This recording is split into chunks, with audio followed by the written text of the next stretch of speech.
મિત્રો સ્વાગત છે તમારું અમારી આ યુટ્યુબ ચેનલ જ્ઞાન યાત્રામાં. મિત્રો આજે આપણે વાત કરવાના છીએ પરીક્ષાની સ્પર્ધાત્મક.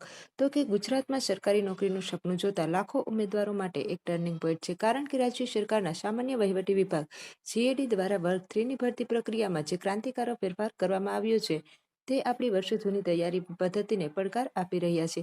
અત્યાર સુધી મિત્રો જે જૂની ઢબથી મહેનત કરતા હતા તે હવે ભૂતકાળ બની ગઈ છે, કારણ કે મિત્રો જે રીતે સરકાર સ્પષ્ટ સંકેત આપે છે કે હવે માત્ર ગોખણપટ્ટી કે સીમિત જ્ઞાન ચાલશે નહીં, પરંતુ આ ફેરફાર ટેકનિકલ હોય કે નોન ટેકનિકલ તમામ કેડર માટે સમાન રીતે લાગુ કરવામાં આવ્યો છે.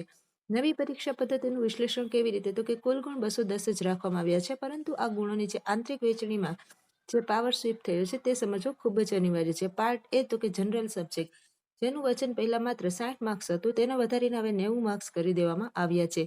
આ 30 માર્ક્સનો સીધો વધારો એ ગેમ ચેન્જર સાબિત થશે. ત્યારબાદ મિત્રો પાર્ટ બી ની વાત કરીએ તો કે પોસ્ટ સ્પેસિફિક સબ્જેક્ટ માટે, તો કે જે અત્યાર સુધી 150 માર્ક્સ સાથે પરીક્ષાનો રાજા ગણાતો હતો તેનું વેટેજ ઘટાડીને હવે માત્ર 120 માર્ક્સ કરી દેવાયું છે.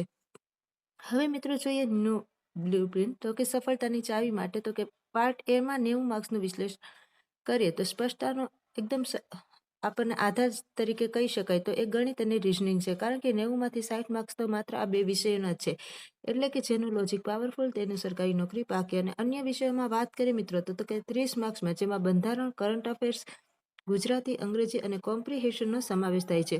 હવે મિત્રો ઉમેદવારો માટે સંદેશો, તો કે જે મિત્રો મુખ્ય વિષય છે એના આધારે મેરિટમાં સ્થાન મેળવી શકતા હતા, હવે તમારે બેલેન્સ એપ્રોચ કરવો પડશે. પ્રથમ પ્રાથમિકતા તમારે ગણિત અને રિઝનિંગને સૌથી મજબૂત બનાવવા પડશે. વ્યૂહરચનામાં બદલાવ આવ્યો છે, તો કારણ કે પાર્ટ બી પરની નિર્ભરતા ઘટાડીને પાર્ટ એને સમાન મહત્વ આપવાની છે. અને સમય મર્યાદા, હવે પછીની તમામ ભરતીઓ આ જ પેટર્ન મુજબ થશે, એટલે કે તૈયારી બદલવાનો સમય કે આવતીકાલે નહીં અત્યારે છે. અંતમાં એટલું જ કહેવાશે કે પરીક્ષા પદ્ધતિ બદલાણી છે મિત્રો, પણ લક્ષ્ય રહી. જે ઉમેદવાર સમય પાર્કિંગ પોતાની રણનીતિ બદલશે તે જ મેરિટ લિસ્ટમાં પોતાનું નામ સુવર્ણ અક્ષરે અંકિત કરશે.